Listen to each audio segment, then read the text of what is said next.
Hello everyone, कैसे हैं आप सभी। आज हम फिर से स्टार्ट करने वाले हैं अपना चैप्टर नंबर फर्स्ट इलेक्ट्रोस्टैटिक्स। और इलेक्ट्रोस्टैटिक्स में आज हम आगे की चीज़ें पढ़ेंगे। आज हम पढ़ेंगे इसका लेक्चर नंबर 2 स्टार्ट करने वाले हैं। और आज जो हम पढ़ने वाले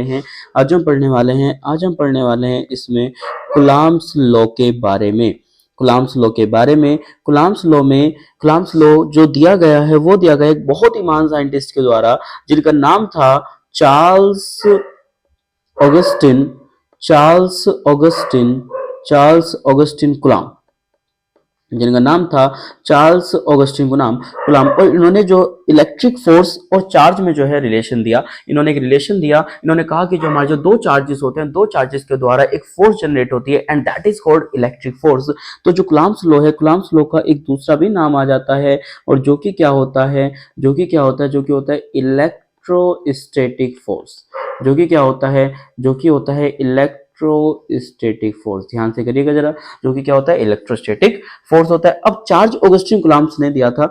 चार्ल्स ऑगस्टिन कुलाम ने 1785 में एक एक्सपेरिमेंट करा और 1785 में बताया इन्होंने इलेक्ट्रिक फोर्स के बारे में। इस ईयर 1785 में इन्होंने एक यूज करा था टॉर्सियन बैलेंस, और टॉर्सियन बैलेंस का यूज करके दो स्मॉल चार्जेस लिए थे, और दो स्मॉल चार्जेस की मदद से एक फोर्स की प्रोडक्शन हुई थी, जिस फोर्स के बारे में इन्होंने बताया था। मेरी बात सुनिएगा ध्यान से, मैं दोबारा रिपीट करता हूँ। इन्होंने क्या कहा था कि भाई टॉर्सियन बैलेंस का यूज करके और दो स्मॉल चार्ज की मदद से एक फोर्स का जनरेशन हुआ था and that is called electric force. और उसे हम क्या कह रहे थे इलेक्ट्रिक फोर्स कह रहे थे। आगे चलते हैं। देखो कहा क्या गया था, कहा बिल्कुल सिंपल सा गया था। इन्होंने क्या कहा कि भाई मेरे पास दो चार्ज है, एक है मेरे पास Q1 और एक है मेरे पास यहाँ पर Q2। एक है मेरे पास यहाँ पे Q1 और एक है मेरे पास यहाँ पे Q2, और जिसमें बीच की में जो दूरी है, कितनी दूरी पर रखे हुए हैं वो जो हमारे R दूरी पर रखे हुए हैं, यानी separated by a small distance. एक स्मॉल डिस्टेंस से जो है ये हमारे सेपरेटेड है। इसके बाद अब ये क्या कहता है, जो Q1 वाला है वो Q2 पर फोर्स लगाएगा, बिल्कुल लगाएगा, और जो Q2 वाला है वो Q1 पर फोर्स लगाएगा, बिल्कुल लगाएगा। एंड लेट आउट दैट कि अगर हमारे पास दोनों ही पॉजिटिव चार्ज है तो Q1 वाला 2 पर फोर्स लगाएगा, जिसके कारण क्या होगा, फोर्स जो होगी वो 2 पर लगेगी। कौन लगा रहा होगा, 1 वाला लगा रहा होगा। सिमिलरली जो फोर्स होगी वो 1 पर लगेगी, और कौन लगा रहा होगा, 2 वाला लगा रहा होगा। यानी यहाँ पर फोर्स 1 पर लग रही है, यानी कि यहाँ पर फोर्स 1 पर लग रही है, और कौन लगा रहा है, 2 वाला लगा रहा है। यहाँ पर जो हमारी जो फोर्स है वो 2 पर लग रही है, और कौन लगा रहा है, 1 वाला लगा रहा है। ओके, आगे चलते हैं गाइस,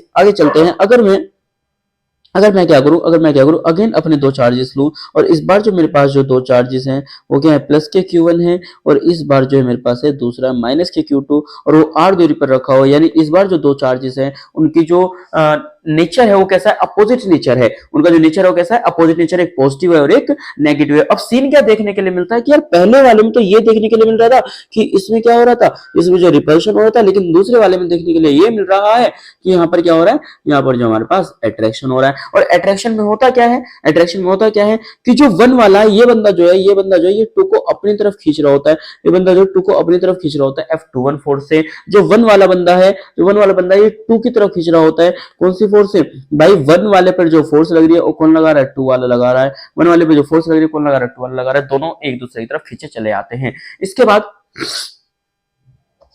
इसके बाद की अगर मैं बात करूं, मान लीजिए अगर मेरे पास जो 3 चार्जेस हैं, 3 नहीं 2 ही चार्जेस हैं, और दोनों का नेचर जो है अब की बार अगेन सेम है। जैसे कि माइनस के Q1 है, और यहाँ पर क्या है मेरे पास माइनस के Q2 है। बीच की दूरी अभी भी R है। होगा क्या, आप सभी बता सकते हैं, सिंपल। अगर सेम चार्जेस हैं तो फिर क्या होने वाला है, अरे बोल दो जल्दी से, जरा मुझे एक बार बता दो। अगर सेम चार्जेस होते तो फिर क्या होता है भाई, अगेन जो है फिर क्या होता है, रिपल्शन होता है। जो Q1 है वो Q2 पे लगाएगा, जो कि इसे भेजेगा दूर की तरफ।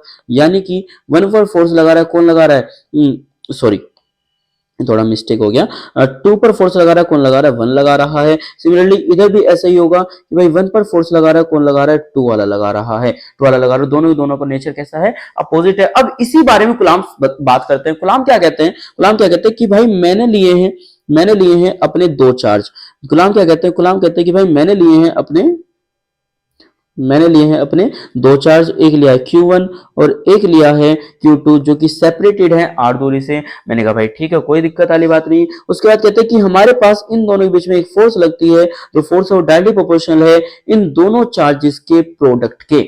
जो फोर्स लगती है वो डायरेक्टली प्रोपोर्शनल है इन दोनों चार्जेस के प्रोडक्ट की। मैंने कहा ये बात तो ठीक है, और इसको हम भाई इक्वेशन नंबर फर्स्ट मान लेते हैं। इसको हम क्या मान लेते हैं, इसको हम क्या मान लेते हैं, इक्वेशन नंबर फर्स्ट मान लेते हैं। उसके बाद क्या कहता है, उसके बाद क्या कहता है कि हमारी जो फोर्स है वो इनवर्सली प्रोपोर्शनल है square of distance between them. देखो मैंने क्या लिखा है, स्क्वायर, स्क्वायर करा है और जो इनके बीच की डिस्टेंस है square of distance between them, and that is the equation number 2। और जिसको हमने जो है क्या कहा था, इक्वेशन नंबर 2 कहा गया था। लेकिन इसके बाद ये एक बंदा एक चीज और बताता है, कहता है कि मास्टर एक बात देख पा रहे हो। मैंने कहा क्या, मैंने कहा क्या, कहता है कि अगर आप अपनी डिस्टेंस को, मैंने कहा अपनी या चार्ज की, कहता है हाँ हाँ वही दो चार्ज के बीच की दूरी को यदि आप 2 करते हो तो हमारी जो फोर्स है मास्टर वो 1/4 हो जाएगी। मैंने कहा ठीक है, यदि आप अपने जो चार्ज की जो बीच की दूरी है अगर आप उसे 3 गुना करोगे, अगर आप उसे 3 गुना करोगे तो हमारी जो फोर्स है वो 1/9 टाइम्स हो जाएगी। यदि आप जो है अपनी जो दूरी है बीच की, दो चार्ज के बीच की जो दूरी है, यदि आप उसे 4 टाइम करोगे तो ये जो फोर्स है हमारी ये कितनी हो जाएगी, 1/16 टाइम हो जाएगी। यदि आप आर जो है हमारी 5 करोगे तो जो आर है, तो जो फोर्स है हमारी वो कितनी हो जाएगी, वो कितनी हो जाएगी 1/25 टाइम्स हो जाएगी। अरे कितनी हो जाएगी, 1/25 टाइम्स हो जाएगी। भाई ध्यान रखिएगा इस बात का,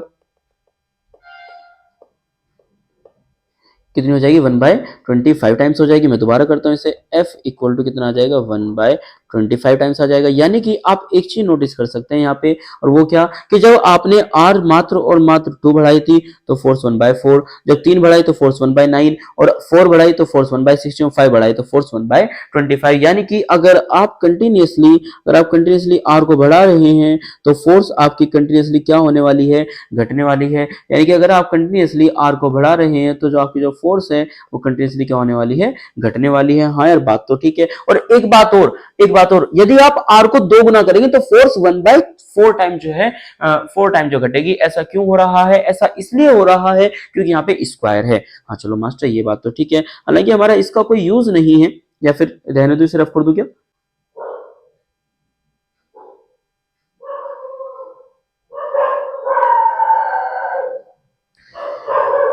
इसे मैं उठा के यहाँ पे रख देता हूँ। अब ये यहाँ पे थोड़ा सही लगेगा, ठीक है।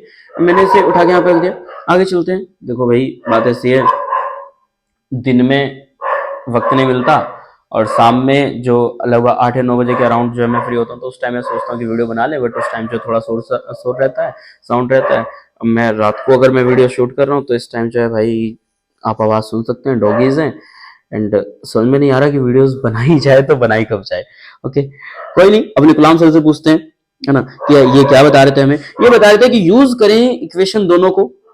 ये कह रहे हैं कि यूज करें इक्वेशन दोनों को, इक्वेशन नंबर फर्स्ट को भी और इक्वेशन नंबर सेकंड को भी, और उसके बाद हमारी जो फोर्स है वो क्या आने वाली है, वो आने वाली है Q1 Q2 और डिवाइड बाय R का स्क्वायर। मैंने कहा ठीक है। उसके बाद कहते हैं कि अगर आप यहाँ से डायरेक्टली का सिंबल हटाएंगे तो एक कांस्टेंट आएगा, and that is called K Q1 Q2 upon में R का square, K Q1 Q2 upon में R का स्क्वायर। मैंने कहा हाँ ये बात तो ठीक है। फिर मुद्दा आता है K का, कि आखिरकार K क्या है। ये तो देखो जो K है, K की जो फॉर्मूला है 1/4 पाई एप्सिलॉन नॉट, और जिसकी जो वैल्यू होती है 9 इंटू 10 की पावर 9। मैंने कहा यूनिट क्या है मास्टर, अभी यूनिट तो हमें नहीं पता है, और हमारी जो K की जो वैल्यू है वो क्या मिल रही है हमें, 1/4 पाई एप्सिलॉन नॉट 9 इंटू 10 की पावर 9 मिल जा रही है। अब इसके बाद हम क्या कर रहे हैं, हम क्या कर रहे हैं भाई, हमने क्या करा कि भाई K की आखिरकार यूनिट क्या होने वाली है। हमारा जो K है, हमारे K की आखिरकार यूनिट क्या होने वाली है। यूनिट के लिए हमने थोड़ा सा प्रोसेस देखना पड़ेगा। अब सुनिएगा जरा भाई, हम जानते हैं F इक्वल टू क्या है, K Q1 Q2 अपॉन में R का स्क्वायर। तो मैंने क्या करा, थोड़ा सा डिस्प्लेस करा इसे, और ये क्या आ जाएगा, ये आ जाएगा F R स्क्वायर अपॉन में Q1 Q2, है ना। और जब मैंने इसे निकाला, इसकी यूनिट मैंने कहा फोर्स की यूनिट क्या होती है, न्यूटन होती है। आर क्या होता है, डिस्टेंस है दो चार्ज के बीच की, आप देखिए दो चार्ज के बीच की डिस्टेंस है, तो इसलिए हम इसे क्या कह रहे हैं, हम इसे क्या कह रहे हैं, हम इसे कह रहे हैं मीटर का स्क्वायर, और डिवाइड बाय इस दोनों का चार्ज की यूनिट क्या होती है, कुलाम, कुलाम होती है, जिसकी वैल्यू क्या हो जाएगी, ये हो जाएगी newton metre square divide by coulomb का स्क्वायर। आप सभी देख सकते हैं, आप सभी देख सकते हैं, शायद थोड़ा सा आपको आपको समझ में आ रही होंगी चीजें, और थोड़ा सा सही सही लग रहा होगा भाई। न्यूटन मीटर स्क्वायर पर कूलम स्क्वायर जो हमारी यूनिट होती है, तो सिंपल सी बात है, हमने जो के की जगह पर 1/4 पाई एप्सिलॉन नॉट की वैल्यू रखी है 9 × 10⁹, वहां पे यूनिट क्या लगाएंगे, हम लगाएंगे न्यूटन मीटर स्क्वायर पर कूलम का स्क्वायर, न्यूटन मीटर स्क्वायर पर कूलम का स्क्वायर। इसके साथ साथ मैं अगर आपको थोड़ी सी चीजें और बताऊं, मेरी बात सुनिएगा ध्यान से। मास्टर के की वैल्यू आ चुकी है, कोई दिक्कत नहीं है, लेकिन के में ना हमें ना एक वर्ड दिख रहा है जो कि कौन सा, 1/4 pi epsilon not, 1/4 pi epsilon not. ये ना मैं ना आपसे एक बात जानना चाहता हूँ, बिल्कुल मैं ना बस आपसे ना एक बात जानना चाहता हूँ, और वो बात ये है कि ये एप्सिलॉन नॉट क्या है। भाई देख, जो एप्सिलॉन नॉट है ना, ये जो एप्सिलॉन नॉट है ना, एप्सिलॉन नॉट बहुत ही भयंकर चीज है, बहुत ही भयंकर चीज है ना, और बहुत ही मजा भी आने वाला है इसे पढ़ने में, सुनना। इसीलिए मैंने पर्पल कलर लिया है, purple colour is the royal colour, है ना, क्योंकि रॉयल कलर है तो इसे रॉयल वाली ही फील दिलाता है बंदा पूरी पूरी। देखो पी फॉर पर्पल इसलिए मैंने, और पी फॉर एप्सिलॉन नॉट का जो नाम होता है वो होता है परमिटिविटी। एप्सिलॉन नॉट का नाम क्या होता है, एप्सिलॉन नॉट का नाम होता है परमिटिविटी। और परमिटिविटी का अगर मैं शुद्ध देसी भाषा में अगर आपको मैं मतलब बताऊं, तो परमिटिविटी का मतलब होता है मीडियम। अरे परमिटिविटी का मतलब क्या होता है, मीडियम, यानी कि किस मीडियम में प्रेजेंट है, यानी कि किस मीडियम में प्रेजेंट है। ओके मास्टर, बात तो ठीक है, बात तो ठीक है, लेकिन अगर मैं बात करूं मास्टर एप्सिलॉन नॉट की, तो एप्सिलॉन नॉट की वैल्यू आपको पता है क्या, हाँ पता तो है, कितनी होती है, 8.85 × 10⁻के12 होती है, ठीक है। लेकिन अगर बात करें यूनिट की मास्टर, अगर बात करें यूनिट की मास्टर, तो भाई यूनिट की भी बात कर लेते हैं। इसके लिए हेडिंग नहीं डाली क्या हमने, नहीं, इसके लिए कोई बात नहीं, अब हेडिंग डाल लेते हैं हम। किसकी हेडिंग, हेडिंग क्या डलेगी, इसकी परमिटिविटी हेडिंग डल जाएगी। और बताओ, और बताओ, परमिटिविटी हेडिंग डल जाएगी, परमिटिविटी हेडिंग डल जाएगी भाई। और बताओ, और बताओ, और बताओ। अब मास्टर मुद्दा है तो ये है ना कि आखिरकार हम जो है कुछ इसकी, हम जो है इसकी कुछ जो है वो कैसे निकले, लिखे क्या, क्या बताइए हमें क्या लिखना है, बताइए हमें क्या लिखना है, हमें जो है इसकी यूनिट लिखनी है, बताइए यूनिट कैसे लिखे। तो भाई बहुत आसान है, सुन मेरी बात, सुन मेरी बात, बहुत बहुत बहुत ही आसान है भाई। एप्सिलॉन नॉट की वैल्यू कितनी आई है तेरी, 8.85 × 10⁻के12। ओके अच्छा, मुझे एक बात होता, एफ इक्वल टू होता क्या है, एफ इक्वल टू होता है 1/4 पाई एप्सिलॉन नॉट, Q1 होता है, Q2 होता है, बाय आर का स्क्वायर होता है। अच्छा ठीक है, यदि मैं यहाँ से एप्सिलॉन नॉट की वैल्यू निकालूंगा तो क्या आएगा जरा बताइए मुझे मास्टर। ये आ जाएगा 1/4 पाई आ जाएगा, एफ नीचे आ जाएगा, Q1 ऊपर है, Q2 नीचे है, नीचे आर का स्क्वायर आ जाएगा। ओके, और ऊपर जो है मेरे पास, अब देखो मैं एप्सिलॉन नॉट की यूनिट निकालूंगा तो ऊपर क्या है, चार्ज, चार्ज, तो चार्ज की यूनिट क्या होती है, कूलम होती है, अगले की भी क्या होती है, कूलम होती है, फोर्स की यूनिट क्या होती है, न्यूटन होती है, और आर का क्या होता है, मीटर का स्क्वायर होता है। इसलिए एप्सिलॉन नॉट की जो यूनिट आ रही है वो आ रही है कूलम का स्क्वायर आ रही है, डिवाइड बाय न्यूटन मीटर का स्क्वायर आ रही है, ठीक है। अब अगर मैं बात करूं, अब अगर मैं बात करूँ थोड़ी सी, आप देखिएगा जरा ध्यान से, अब अगर मैं बात करूँ थोड़ी सी, आप देखिएगा जरा ध्यान से, है ना। सर हमारे पास ये क्या आ चुका है, हमारे पास ये आ चुका है एप्सिलॉन नॉट की यूनिट। मैं अभी थोड़ी देर पहले आपसे एक बात करना चाह रहा था, बहुत ही प्यारी सी, मैं ये बात करना चाह रहा हूँ कि बस एप्सिलॉन नॉट होता क्या है, बस मुझे इतना बता दो यार। एप्सिलॉन नॉट होता है परमिटिविटी, एप्सिलॉन नॉट होता है परमिटिविटी, और परमिटिविटी भी किसमें, फ्री स्पेस में।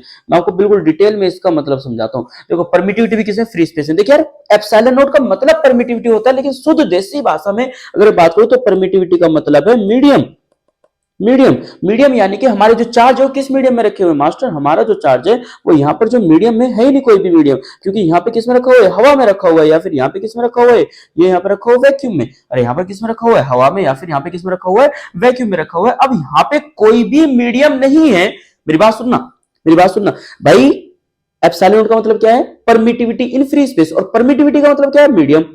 बात को सुन, बात को सुन, एप्सिलॉन नॉट का मतलब क्या है, परमिटिविटी इन फ्री स्पेस, और परमिटिविटी का मतलब क्या है, मीडियम। लेकिन यहां पर है epsilon not, epsilon not, epsilon not, not का मतलब क्या है, जीरो, नॉट का मतलब क्या है, जीरो, साफ साफ दिख रहा है। और एप्सिलॉन क्या है, परमिटिविटी, और परमिटिविटी क्या है, मीडियम, लिंक देख भाई, लिंक दे, बिल्कुल एकदम करेक्ट करेक्ट करेंगे किस चीज को भाई। एप्सिलॉन नोट का मतलब होता है master permittivity in free space, और परमिटिविटी का मतलब होता है मीडियम, यानी मेरे जो दो चार्ज है वो किस मीडियम में रखे हुए हैं। मैंने कहा भाई बिल्कुल सही बात है। अब मेरे पास यहाँ पे एप्सिलॉन नोट है मास्टर, हाँ बिल्कुल मास्टर एप्सिलॉन नोट है, यानी कि जो एप्सिलॉन नोट है, एप्सिलॉन नोट, नोट का मतलब हुआ क्या, जीरो हुआ मास्टर। नोट का मतलब क्या हुआ मास्टर, नोट का मतलब क्या हुआ, नोट का मतलब क्या हुआ, नोट का मतलब हुआ मेरे भाई जीरो। अरे नोट का मतलब कैसे हुआ हमारे पास, नोट का मतलब कैसे हुआ हमारे पास, नोट का मतलब हुआ मेरे पास जीरो, और नोट का मतलब जीरो। तो आप यहाँ पे देखिए एप्सिलॉन का मतलब क्या होता है,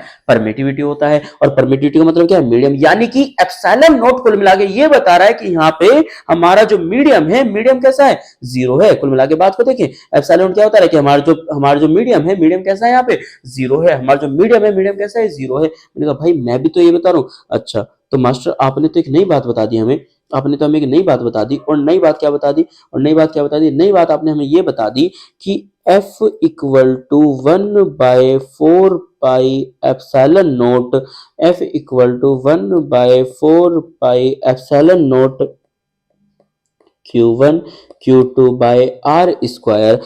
और ये जो एप्सिलॉन नोट है ये वो फोर्स है जो बिना मीडियम के लग रही है, और बिना मीडियम तो कोई मीडियम नहीं है मतलब कि हवा है, कोई मीडियम नहीं है मतलब कि हमारे पास क्या है, फिर हवा है। कोई मीडियम नहीं है मतलब कि हमारे पास क्या नहीं है, हमारे पास क्या है, फिर हवा है। या तो हमारे पास हवा है या फिर हमारे पास क्या है, वैक्यूम है। या तो हमारे पास हवा है या फिर हमारे पास क्या है, वैक्यूम है। ओके मास्टर ठीक है, कोई दिक्कत नहीं है, कोई दिक्कत नहीं है। अच्छा मास्टर एक बात बताओ, अगर सपोज दैट कोई बंदा जो दो चार्ज के बीच में मीडियम भर दे,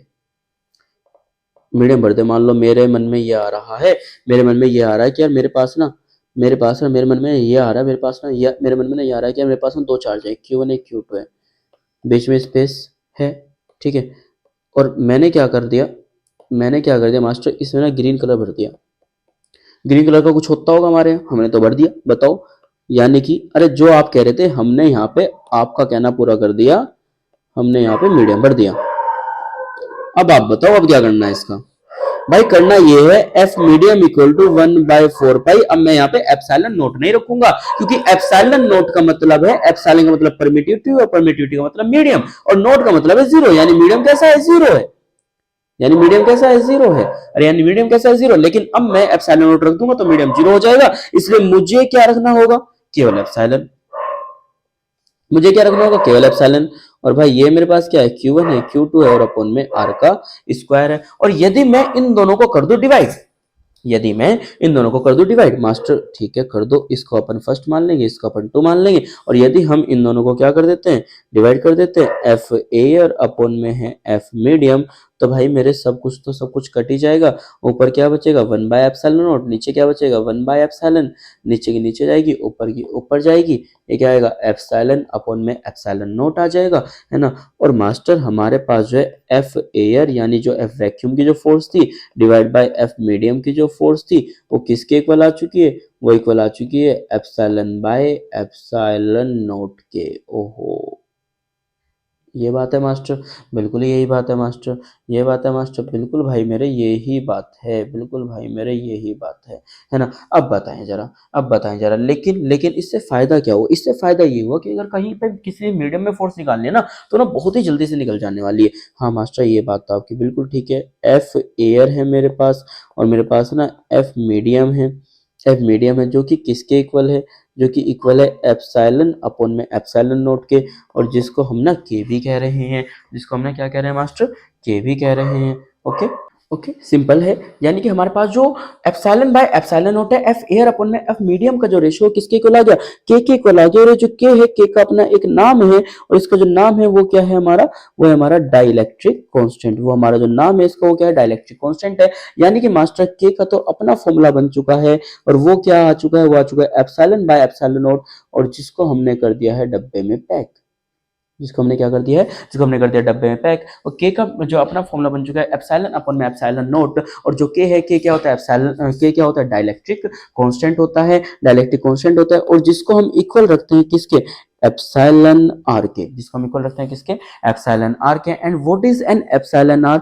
एप्सिलॉन आर होता है मेरे भाई रिलेटिव परमिटिविटी, एप्सिलॉन आर क्या होता है, एप्सिलॉन आर क्या होता है, एप्सिलॉन आर होता है मेरे भाई रिलेटिव परमिटिविटी। एप्सिलॉन क्या है, एप्सिलॉन क्या है, एप्सिलॉन है परमिटिविटी, परमिटिविटी वो भी किस में, वो भी किस में, किसी ना किसी मीडियम में। और एप्सिलॉन नोट क्या है, एप्सिलॉन नोट क्या है, एप्सिलॉन नोट है परमिटिविटी, वो भी किस में, फ्री स्पेस में। फ्री स्पेस यानी खाली जगह, खाली जगह, और खाली जगह तो एक ही जगह है, वो है हवा में या फिर वैक्यूम में, वो है हवा में या फिर वैक्यूम में। ओके, अरे यहाँ तक बात क्लियर हुई क्या? हाँ जी, यहाँ तक बात क्लियर हुई क्या? उम्मीद करता हूँ बहुत ज्यादा कि भाई बात जो है क्लियर हुई होगी। अगेन एक रॉयल बात जो हम लिखने जा रहे हैं, और रॉयल बात only only from royal colour, and royal colour is the purple, है ना। और वो क्या है, वो क्या है, वो ये है कि हमारा जो डाइलेक्ट्रिक कांस्टेंट है, डाइलेक्ट्रिक की वैल्यू 1 होती है, किसके लिए, हवा के लिए। और डाइलेक्ट्रिक कांस्टेंट की वैल्यू लगभग 81 होती है, किसके लिए, वाटर के लिए, किसके लिए, वाटर के लिए। और डाइलेक्ट्रिक कांस्टेंट की वैल्यू लगभग इन्फिनिटी होती है, वो किसके लिए, मेटल के लिए। ये तीनों बातें आपको पता होनी जरूरी है, ये तीनों बातें आपको पता होनी मेरे भाई जरूरी है। इसके बाद अगर मैं बात करूं, इसके बाद मैं अगर बात करूं तो देखो हमारा जो कूलम्ब्स लॉ है, हमारा जो कूलम्ब्स लॉ है, कूलम्ब्स लॉ की कुछ अपनी ना लिमिटेशन है, कुछ अपनी ना लिमिटेशन है, यानी इसको ना लिमिट करना पड़ेगा यहाँ तक ही, इसके बाद हम इस पर काम नहीं कर सकते, है ना। अगर इसके अलावा कोई और कंडीशन आती है तो उस पर हम काम नहीं कर सकते। तो कूलम्ब्स लॉ की अपनी क्या है, कुछ लिमिटेशंस हैं, कूलम्ब्स लॉ की अपनी क्या है, कुछ लिमिटेशंस हैं। और लिमिटेशंस क्या हैं, सबसे पहली बात तो ये, सबसे पहली बात तो ये, कूलम्ब्स लॉ कहता है कि all charges must be point charge, है ना। जो इलेक्ट्रिक चार्ज है वो कैसे होने चाहिए, मस्ट है कि भाई पॉइंट चार्ज होने चाहिए।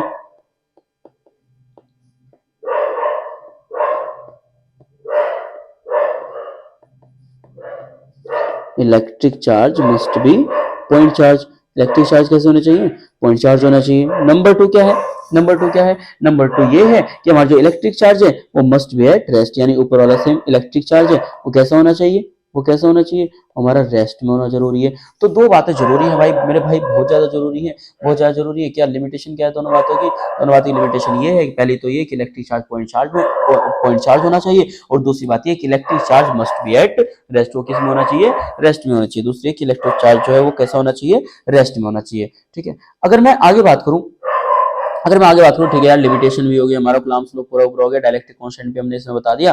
ठीक है, और क्या बचा, हाँ इसमें एक बात और बच गई, वो आ गई हमारी वेक्टर फॉर्म। क्या जाएगी इसकी, वेक्टर फॉर्म। क्या आखिरकार हमारा जो कूलम्ब्स लॉ जो होता है, कूलम्ब्स लॉ की वेक्टर फॉर्म क्या है। ठीक है, तो मैं इसकी वेक्टर फॉर्म और बताता हूँ, अपन एक सब हेडिंग डालेंगे वेक्टर फॉर्म के लिए।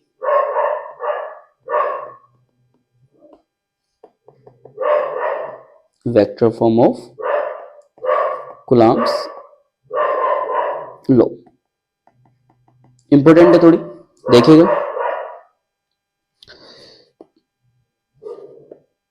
मेरे पास यहाँ पर एक चार्ज है Q1 और यहाँ पर एक चार्ज है Q2, दोनों के दोनों सेपरेटेड हैं, कितनी दूरी से,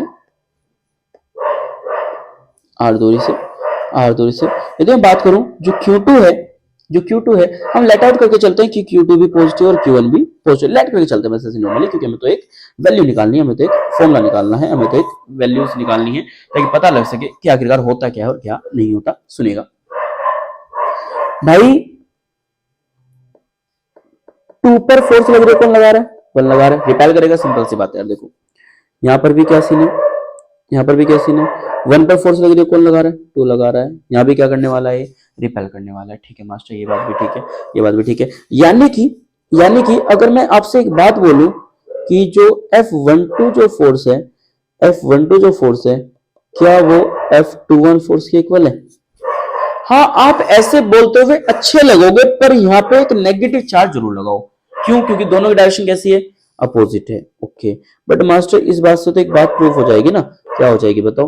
बट मास्टर इस बात से तो एक दूसरी बात प्रूफ हो जाएगी ना, वो क्या हो जाएगी, जरा बताओ मुझे, जरा बताओ मुझे। वो ये हो जाएगी मास्टर, वो ये हो जाएगी मास्टर कि ये जो हमारे पास जो फोर्सेस हैं, हमारे पास जो फोर्सेस हैं, अगर आप इस वाली फोर्स को माइनस वाली को उठा के इधर लेकर के आओगे तो कैसी हो जाएगी, ये तो प्लस की हो जाएगी। और इक्वल टू किसका आएगा, 0 का आएगा।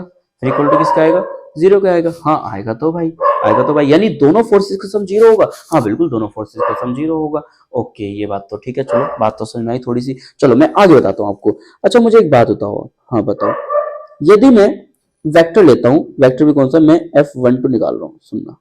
ओके, तो फॉर्मूला क्या होता है, K होता है, Q1 होता है, Q2 होता है और अपॉन में r का स्क्वायर होता है। लेकिन मास्टर वेक्टर में और स्केलर में तो कोई फर्क रहा ही नहीं, वो तो मैग्नीट्यूड था। मेरे भाई फर्क है, फर्क क्यों नहीं है? क्योंकि जो तेरा वेक्टर होता है वो तेरी मैग्नीट्यूड के साथ साथ डायरेक्शन भी बताता है, और तूने यहाँ डायरेक्शन के लिए कोई टर्म ली नहीं, तो अपन डायरेक्शन के लिए एक स्पेशल से टर्म लेते हैं जिसे अपन कहते हैं आर कैप। और आर कैप क्या होता है सब जानते होंगे, वो होता है कि यूनिट वेक्टर। क्लास 11 का पार्ट है वेक्टर में, है ना, मोशन इन प्लेन में पढ़ा होगा। वो क्या होता है हमारे पास, वो होता है यूनिट वेक्टर। और यूनिट वेक्टर क्या होता है, यूनिट वेक्टर कहता है आर कैप कहता है कि भाई आर का वेक्टर डिवाइड बाय आर का मोड, पता हो तो। यूनिट वेक्टर क्या कह रहा होता है, आर का वेक्टर और आर का मोड। यानी कि मास्टर क्या आप ये कहना चाह रहे हो, यानी कि मास्टर क्या आप ये कहना चाह रहे हो, क्या आप ये कहना चाह रहे हो कि हम जो है यहाँ पे Q1 Q2 अपन में R का स्क्वायर, यह है F12 वेक्टर कि जो R कैप है, R कैप की जगह पर मैं जो है क्या रख दूं, R वेक्टर अपन में R का मोड रखूं, है रखना तो दिख पड़ेगा। अच्छा ये भी बात ठीक है मास्टर, Q1 Q2 अपन में है R का, फिर ये तो मास्टर स्क्वायर और R, ये तो मास्टर फिर क्यूब हो जाएगा ना, हाँ हो तो जाएगा, और ऊपर क्या है आर वेक्टर है। तो मास्टर अगर आप F12 निकाल रहे हो ना, तो क्या आएगा, ये आएगा Q1 Q2 अपन में है R की क्यूब एंड डॉट R का वेक्टर, ये लीजिए मास्टर, आपने जो कहा था हमने आपकी बात बिल्कुल अच्छे से सिद्ध कर दी है, मैंने कहा जी बिल्कुल कर तो दी है। और ये है हमारा vector form of Coulomb's law. नहीं मास्टर अभी हल्की सी एक गलती और है, वो क्या है, आप मुझे एक बात बताओ, F12 का मतलब क्या है? मैंने भाई F12 का मतलब ये है 1 पर फोर्स लग रही है और कौन लगा रहा है, 2 लगा रहा है, 1 पर फोर्स लग रही है, कौन लगा रहा है, 2 लगा रहा है, लेकिन डायरेक्शन क्या है, डायरेक्शन है 2 1।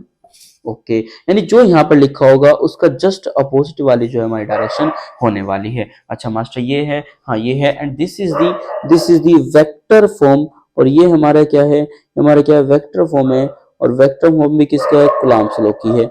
ये हमारा क्या है, वेक्टर फॉर्म है, और वेक्टर फॉर्म भी किसकी है, ये हमारी वेक्टर फॉर्म है, वो भी कूलम्ब्स लॉ की। ठीक है, उम्मीद करता हूँ कि ये बहुत ही अच्छे से आपको समझ में आया होगा। यदि मैं क्या करूँ, F21 लूंगा, तो F21 वेक्टर आप मुझे बताएंगे, जरा मेरे साथ साथ बोलेंगे कि Q1 Q2 अपॉन में है R की cube and dot R vector और 1 2। जरा आप मुझे बताएं इसमें कोई दिक्कत है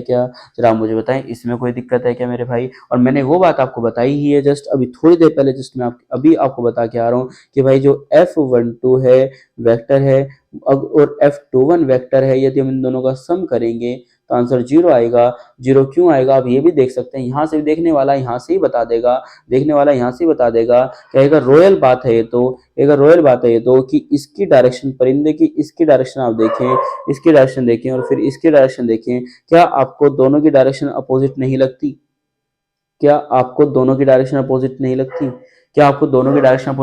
मैंने कहा जी बिल्कुल लगती है, और जब अपोजिट है तो मास्टर आंसर 0 आएगा कि नहीं आएगा? मैंने कहा जी बिल्कुल आना चाहिए, हर हाल में आंसर 0 आना चाहिए। ठीक है भाई, हाँ जी मास्टर ठीक है। तो ये हुआ आपका vector form of Coulomb's law. अब कूलम्ब्स लॉ के बारे में जितनी भी पॉसिबिलिटीज थी मैंने सारी की सारी आपको करा दी गई हैं। कूलम्ब्स लॉ के बारे में जितनी भी पॉसिबिलिटीज थी मैंने सारी आपको करा दी है। इसके बाद एक चीज और आती है कि भाई जो फीचर्स हैं हमारी, जो कूलम्ब्स फोर्स है और जो इलेक्ट्रोस्टैटिक फोर्स के आखिरकार फीचर्स क्या हैं, तो मैं बताता हूँ जरा। पहले अपन क्या करें, सब हेडिंग डालेंगे, और हेडिंग क्या आएगी फीचर्स, और फीचर्स भी किसकी, इलेक्ट्रोस्टैटिक फोर्स।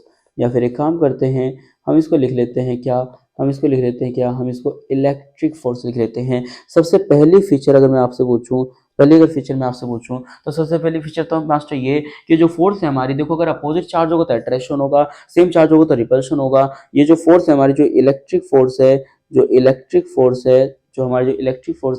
ये हमारी कैसी हो सकती है, ये हमारी अट्रैक्टिव भी हो सकती है और रिपल्सिव भी हो सकती है। हमारी जो अट्रैक्टिव फोर्स है, हमारी जो इलेक्ट्रिक फोर्स है, ये मे बी अट्रैक्टिव, भी हो सकती है और रिपल्सिव भी हो सकती है। ये बात अब मास्टर आपको देखनी है कि आप क्या चाहते हैं इससे। हाँ जी ये बात तो ठीक है, बिल्कुल। एक चीज और, जो इलेक्ट्रिक फोर्स है हमारी, जो देखो इस लाइन का मतलब ऊपर वाला सेम, जो हमारी जो इलेक्ट्रिक फोर्स है, वो क्या है, डिपेंड कर रही है, हमारी जो इलेक्ट्रिक फोर्स है वो क्या है, डिपेंड कर रही है। और डिपेंड किसके ऊपर कर रही है, upon the product of two charge. ये भी आपने देखने के लिए मिला होगा, upon the product of two charge, दो चार्ज के प्रोडक्ट पर जो है हमारी जो इलेक्ट्रिक फोर्स है डिपेंड कर रही है। यानी F is directly proportional to Q1 and Q2। F is directly proportional to Q1 and Q2। Number third क्या आता है, नंबर थर्ड आता है, ये क्या कर रही है, फॉलो कर रही है। वो फॉलो भी क्या कर रही है, फॉलो कर रही है, फॉलो क्या कर रही है, इनवर्स स्क्वायर लॉ फॉलो कर रही है। फॉलो भी क्या कर रही है, फॉलो भी क्या कर रही है, फॉलो कर रही है इनवर्स स्क्वायर लॉ। क्योंकि आप सभी जानते होंगे कि दो चार्जेस के बीच में जो डिस्टेंस रहती है वो रहती है F equal to 1/r square की, इसलिए फॉलो कर रहा है इनवर्स स्क्वायर लॉ। अगली बात अगर मैं आपको बताऊं, हमारी जो इलेक्ट्रोस्टैटिक फोर्स है, जो इलेक्ट्रोस्टैटिक फोर्स है ये हमारी कंजर्वेटिव फोर्स होती है। ध्यान रखना इस बात का भी, कैसी फोर्स होती है, हमारी एक कंजर्वेटिव फोर्स होती है। ये जो कंजर्वेटिव फोर्स होती है, कंजर्वेटिव फोर्स होती है। अगर मैं अगली बात आपको बताऊं, हमारी जो इलेक्ट्रोस्टैटिक फोर्स है ये कैसी फोर्स है, ये कैसी फोर्स है, हमारी जो इलेक्ट्रोस्टैटिक फोर्स है ये कैसी फोर्स है हमारी, ये हमारी एक सेंट्रल फोर्स होती है। ये हमारी एक सेंट्रल फोर्स होती है। कैसी फोर्स है सर, सेंट्रल फोर्स है। It is a central force. ये हमारी कैसी फोर्स है, एक सेंट्रल फोर्स है। फोर्स कंजर्वेटिव फोर्स है। ये हमारी कंजर्वेटिव फोर्स है। ये सही नहीं लग रहा है ना, मुझे तो लगने का, इसे थोड़ा सही करता हूँ, ऐसे लिखता हूँ, इट इज कंजर्वेटिव फोर्स है, सेंट्रल फोर्स है, इनवर्स स्क्वायर लॉ है और डिपेंड करेगी प्रोडक्ट ऑफ टू चार्ज के ऊपर। और अट्रैक्टिव हो सकती है, रिपल्सिव हो सकती है। सबसे बड़ी बात ऑल्सो डिपेंड अपॉन मीडियम। ये मीडियम के ऊपर भी डिपेंड करती है। ऑल्सो डिपेंड अपॉन मीडियम, कि भाई एयर में होगा तो कुछ और वैल्यू आ जाएगी, मेटल में होगा तो कुछ और वैल्यूज आ जाएंगे, है ना। और अगर किसी और में होगा या पानी में हुआ, ऑयल में हुआ, तो उसकी कुछ और वैल्यूज आ जाएंगी। तो ये डिपेंड करती है ऑल्सो किसके ऊपर, मीडियम के ऊपर भी डिपेंड कर रही होती है। ये बात भी आपने ध्यान में रखनी होगी, ये बात भी आपने ध्यान में रखनी होगी। इसके साथ साथ मैं अगर आपको और चीजें बताऊं,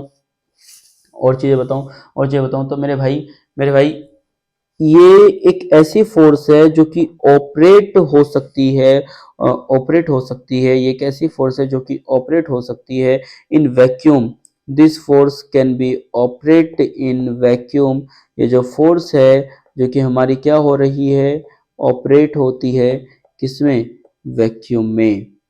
किसमें, वैक्यूम में। ध्यान रखिएगा, this force can operate in vacuum, vacuum में भी ऑपरेट हो सकती है। अगली बात अगर मैं आपको बताऊं, एक नोट है, बहुत ज्यादा इंपॉर्टेंट है, लेकिन master note is write down from the purple colour. Okay, तो जो नोट होता है, नोट क्या कह रहा होता है, नोट कह रहा होता है, नोट क्या कह रहा होता है, अरे ऐसे कैसे, हम तो भूल गए, माइंड से स्लिप हो गई बात यार। हाँ, नोट क्या कह रहा होता है, नोट क्या कह रहा होता है, नोट कह रहा होता है कि हमारी जो सुनो, हमारे पास तीन तरह की फोर्स है मास्टर। कौन कौन सी, एक है फोर्स ग्रेविटेशनल, एक है इलेक्ट्रोस्टैटिक और एक है वहां पर न्यूक्लियर। हाँ चलो है, तो आगे बताओ। आगे हम ये कहना चाह रहे हैं, जो ग्रेविटेशन फोर्स होती है उसकी स्ट्रेंथ सबसे कम होती है, इलेक्ट्रोस्टैटिक की लगभग 10 की पावर 36 होती है, और हमारा जो न्यूक्लियर है, न्यूक्लियर की लगभग 10 की पावर 38 होती है। ये बात भी आपने ध्यान में रखनी होगी। ओके, आगे चलते हैं। ये थे कुछ फीचर्स हमारी फोर्स की ना। अगली हेडिंग जो बनाएंगे वो क्या आएगा, वो आएगा प्रिंसिपल ऑफ सुपरपोजिशन।